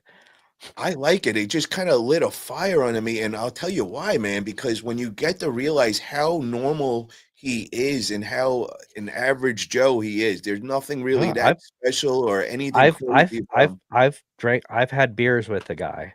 Yeah, He's bought me beers and just hung out, just shooting the shit. Um, here's a really good story that he shared with me um, about that book. Willing to fail. In order to promote that book, he made a goal that he was going to get that book promoted in Times Square, giant billboard across a building in Times Square. And he didn't care how many times he had to fail to get that up there. He was going to promote that book. I mean, I'm sure I don't know anything about what they promote in Times Square, but I'm pretty sure there's not a lot of books. yeah. But have the cover of that book in Times Square. That was his dream and that was his goal. And he didn't stop. He failed multiple times doing it, but he had that book promoted right there in Times Square You, in you New know, York you know City. what's crazy though now? You could actually that's like a thing. You could go and anybody could buy the marketing to show it on the big billboard. Like a bunch of the arm wrestlers did it in Times Square. Yeah, really? One of the guys came from Georgia, the country, and he was a big deal. And they rented him that, and all of a sudden, next he's on a video and he's on Times Square and everything, which is pretty crazy. Yeah. But I wanted to share a couple other books that I've been reading with people, because everybody's always asking some books or whatever. So I did the one $100 million Leads by Alex Hormozy. That was a pretty good one. I like how he writes his books. He keeps you engaged with it the whole time. And then another one. This one was good. This one I wasn't so much of a business book, so to say, even though they do make it into business book. It's called The Secret, just like a very positive kind of book. I don't know if you guys ever heard of it, but Yeah, I've heard of The Secret. I've never read it, but I know what you're talking about. yeah, and I truly believe in that. I've kind of lived that. And then another good one would be Scale or Fail. And then this one was one of my favorite, The E-Myth Revisited by Michael Gerber. And I'm actually 3/4 of the way through that, but oh, and this guy, have you ever heard of this guy? Because it's a junk removal book. I've never heard of him. Grow Your Junk Removal Business by Craig Wallen. No, never heard Yeah, of that. I found it. It's a pretty good book. It gives some pretty good info and everything. I started listening the other day. Definitely a good one.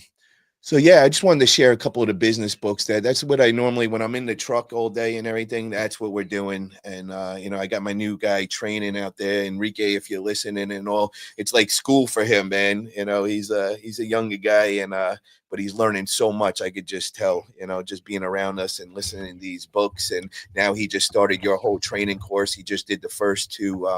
He did the introduction and then he did the first course one.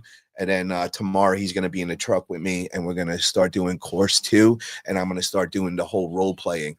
But now that you gave me the newer version, I'm going to give him all that materials and I'm also going to print out whatever, because I think you said there was like a workbook or something that Mhm.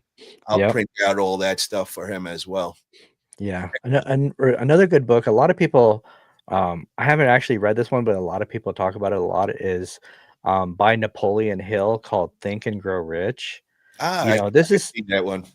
But here's the thing: I read a book of his called "Outwitting the Devil," and believe it or not, it's a story. It's just basically a conversation between him and the devil. And believe it's you're like, "Okay, what kind of business book is that?" Is really good because it's, the devil trying to convince people to do this way and this way, and he's out trying to outwit him because the devil wants you to drift and, away from your business and doing the important things and everything else.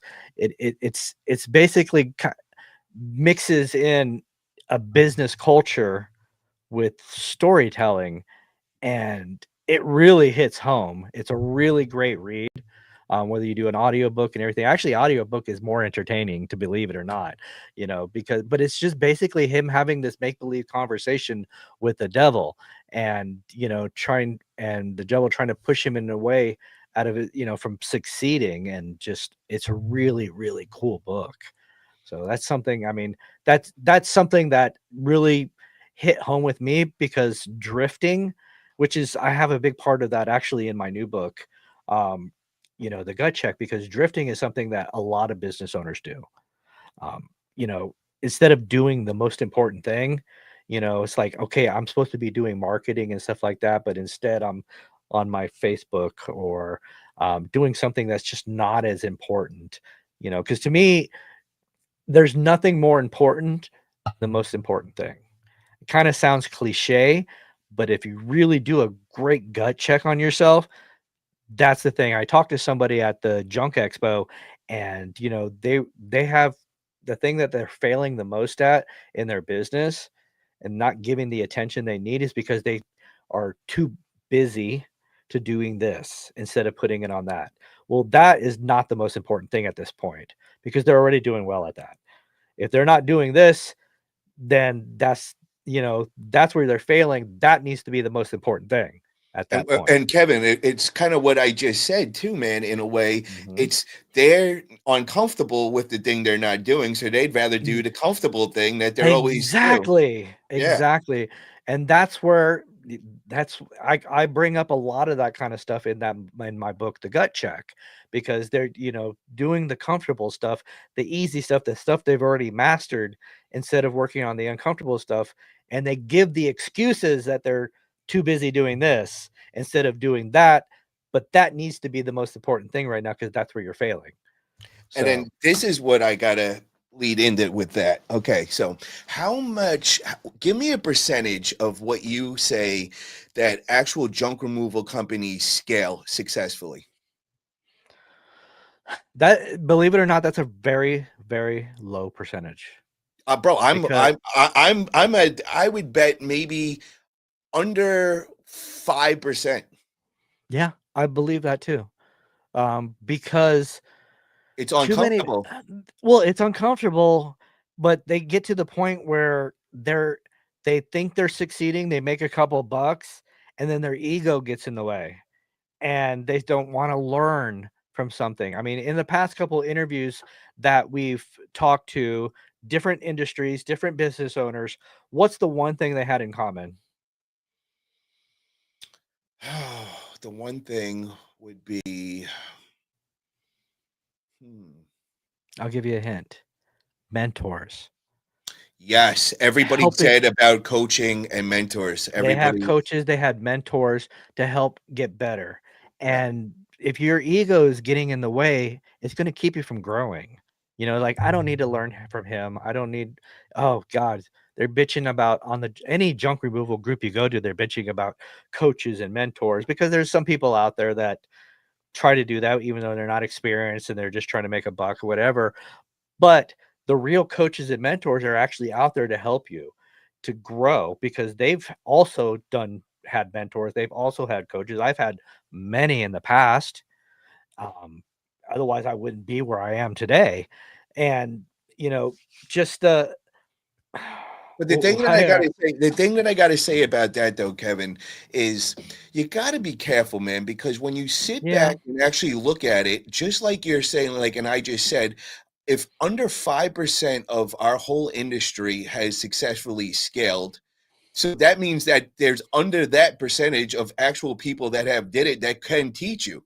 So it's a yeah, very tiny, tiny amount of people that have the knowledge, and most of those people don't have the time then because they're yeah, running that business that is successful.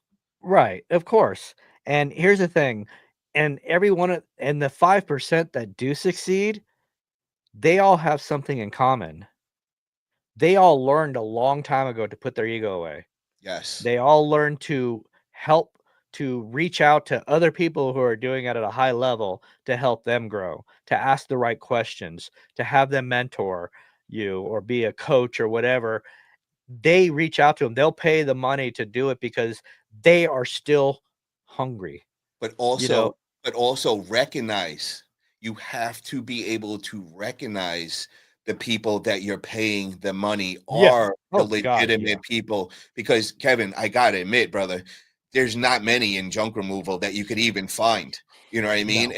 And I mean, I even say that in good faith with saying most of those guys at the junk expo that were up and speaking, there's maybe a handful of guys that you could actually learn to go to that next level of successfully scaling. So Right. that's where it gets really hard. And then you don't know which ones are actually legitimate because you're not actually there in that position. They're telling you they're successful. So that's where it gets a little really hard. And I'm going to tell you this, another one step further is I was under impression when I got in this mastermind group that I was just going to know everybody in there. I was like, I know everybody in the industry. If the guys are doing good, I'm probably going to know them. I got to admit, bro, I hardly know any of them. And you know why? Because those guys ain't on social media. Why? No. They're so busy. They're They're not out there bragging about how much they make. They're succeeding in silence. They're out there grinding. They're grinding. They've put their ego away. They're still hungry to learn more. They put their ego away. They're grinding out there. They're learning as much as possible. They don't have time to be out there in social media bragging about how much money they make. yes, They 100%. they're succeeding in silence. They've already failed miserably in other ways, but they've failed forward. Yes. They've done that, been there, done that. They're learning to succeed.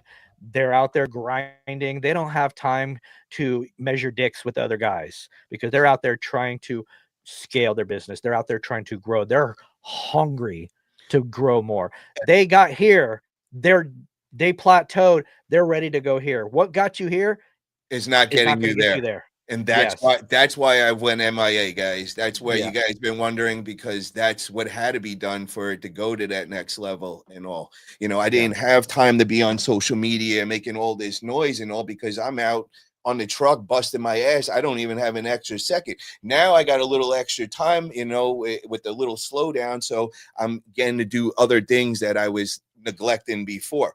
But another thing that I got to throw in there is you when you're looking for a coach or mentor, you're not looking for somebody that's going to give you services. That's what's very clear, and that's where it gets a little shady.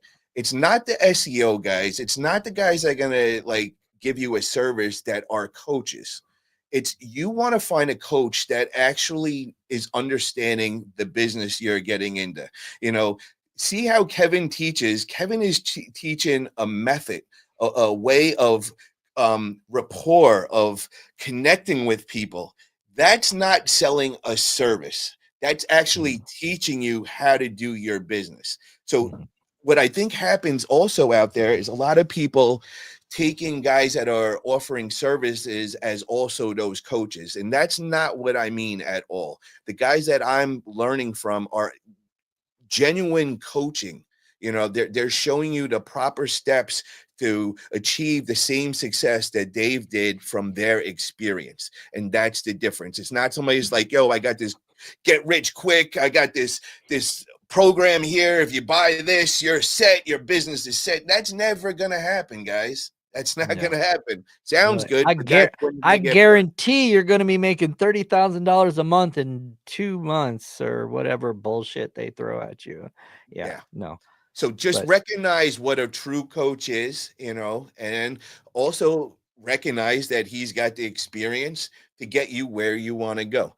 And it's such a very important formula. You want to get that right. And I'm telling you right now, you could cut your time down to 1/5 of the time, plus save yourself so much money from learning from their mistakes. When somebody that's coaching me tells me, don't do this because this cost me this much money and this much setback.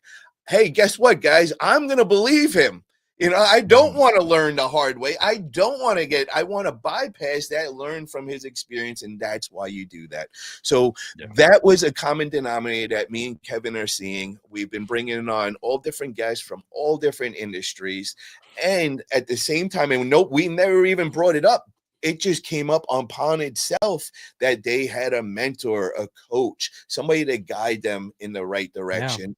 And that's definitely something that is something you want to seek out in whatever industry you're trying to get and dominate, so to say. Yeah. So, with If that being said, this Friday, guys, tune in. We have an amazing guest coming on. We got Nicole Humber. She is one of the heads of my BNI group. She is an MVP. She sets all these BNI records, and I'm not kidding. Like, this is straight up. She really is just a monster with the BNI. So, for those guys that are in the Facebook groups and they were going back and forth, and you want to see what makes you uncomfortable, and learn how to make it comfortable. Well, this is something that you might want to look into. You might want to learn about the BNI network. You're going to see somebody that's achieved the highest part of success. And then she's going to come on, and I'm going to guarantee you, she's going to tell you that BNIs did very well for her, bringing in millions of dollars. It is very good. But if you think you're just going to get in and you're just going to get all these referrals and it's just going to happen, you're not going to put any effort in, that is completely wrong. This is literally like adding on a part-time job onto your full-time job already. This is going to be very inconvenient a lot of times, and you're paying for this. But for it to be worth the money in that investment, you have to put in that time. You Yeah. have to grind. You need to go and do your one-to-ones. So not only are you expected to be at a meeting once a week, you're expected to do 2 one-to-ones with members in your chapter a week, and that's minimum. So there's going to be a lot of weeks where you got so much going on, so much business and all that. You're going to have to figure a way. And a lot of people are just going to be lazy, and then they're just going to talk shit and say, oh, BNI didn't work for me. Well, you didn't Yeah. really give it its shot. So it's just like anything else in your business. You're planting seeds. Wherever you go, you should be planting seeds, and it's not going to happen real fast. It's just like growing a tree. A tree takes years. It's the foundation, all that. But if you plant 10 of them right now, guys, I'm telling you, they're all going to come in. And then before you know it, you're going to be like, oh my God, it's all coming together. It's so fast and so perfect. And, you'll definitely be thanking us in the future with that. So, Kevin, is there anything else we'd like to touch on today, or did we pretty much Uh, hit all the topics we wanted to hit today? I guess we hit all the topics we want to hit, because otherwise, you got me worked up, and you got me talking about things that I'm passionate about, so I can go on for another 2 hours, of course, after a bathroom break. But but things like this, I can talk for hours, just because it's what I'm passionate about. And I love teaching, so you keep throwing the questions out there, and I'll keep answering, because I love teaching and helping people improve, and giving value to other people. So Well, that's we're going to that's be what I'm bringing about. this. We're going to be bringing this up a lot because, like I said, every day I'm in the truck. I got my new trainer. I'm training him through everything, and the first things that he's going through is Kevin's on-site teachings and all that. So we're going to start all that, and then we're starting the role playing tomorrow, like I told you. And I think after we do this a couple of times, and he's a little more comfortable in front of the camera and all that, then I might bring him on the interview, and you guys get to talk with him and get to learn from somebody just getting into the junk industry and kind of going Yeah. through these trainings, and just hear from him themselves. But Print guys, out those. I sent you 7 different scenarios okay. for the role plays. print out number one, and make, it shows you what key points you want to hit on that role play, and to see if he hits to hit every single point. So use those 7. You can change it up, the different scenario, different customer, whatever, however you want to do it, as long as you keep the same points. That way, that'll help him grow from there. But use Perfect. those are great. Hell yeah. And then guys, I want to get together maybe next week. I'm gonna pick a day, but I want to do like a junk family and kind of just get everybody in the industry again. I'm just gonna put out a mass invite, anybody that wants to come in and join us, and just kind of shoot the shit and bring up any topics that we want. But I'm like I said, I'm gonna be a lot more active in the junk industry as well, and also I'm gonna be bringing a lot of entrepreneurs from my BNI group, and I also got some other big guys. I got a couple of oil tycoons out of Texas. I got a couple of natural gas tycoons out of Louisiana, and then I got a couple guys in Dubai that are doing big things with oil, and Wow. we're gonna bring them on. Like, yo, guys, you guys, I'm not kidding. When you guys see what I got coming off, like, we got a couple billionaires, no joke, legit billionaires, gonna be coming on Wow. this channel, and we're gonna be picking their brains. And yeah, you guys, you got some exciting times coming ahead. So Nice. yes, and then this Friday, again, tune in 6 p.m. on the West Coast, 9 p.m. on the East Coast. It's going to be a good one. We got the MVP of my BNI, Nicole Humber, is going to be on, along with my co-host, Kevin Hess. It's going to be a good one. Bring your questions for her. She is a massive entrepreneur, so very, very impressive lady coming on this weekend. Definitely tune in. Cisco, what's up, brother? How are you, my man? And I didn't know, man, Cisco's part of all your training, man. Like, I didn't even Ye realize that was him. Do you know what's funny? Because I was giving away my on-site experience training at the Junk Expo, and he won. And I went and talked to him like, look, this is the same training you already took. So Yeah, he was gracious enough to give it back so we could give it out to somebody else. And I gave him the updated version with all the workbooks and everything else. I hooked Cisco up. Cisco was one of the first people who ever took my training, and he's got all my books. He's a super great dude. so I got to say this. I have a small little group of like my inner homies that this is like whenever I got like an important question, I'm on the truck, I need instant. I got like 5 guys that Cisco's one of them, man. So is Kevin. We know my man Russ, and we got a couple of those guys that this is the inner circle. So Cisco, shout out to you, man. I think it's like 29 or 30 years he's been in the industry altogether. He's did every part of it and all, but what a He great guy. showed up every single live training that we did while he was working in the truck, but he was there learning and listening the whole time. That dude's got heart. That guy's got hunger. Yes. He's a special dude. And he's got the coaching mindset, man. I know he's a high school coach, football coach, and everything. Yeah, So just like you said any of the military guys, ex-athletes, man, they those are understand the best. discipline. Yeah, they really are the best. If you're ever looking for good employees, definitely guys to look into. Discipline, something that reminded me, you said you were talking about earlier about, when you were going to the gym and everything, Yep. on, going after the things that are the hardest and everything else. And a quote that hit my mind, discipline eats motivation for lunch. So that's something to think about. Hell yeah. Well, thank you everybody for tuning in. If you guys haven't already, please smash that thumbs up button, and we'll see you guys on Friday. Have a great week.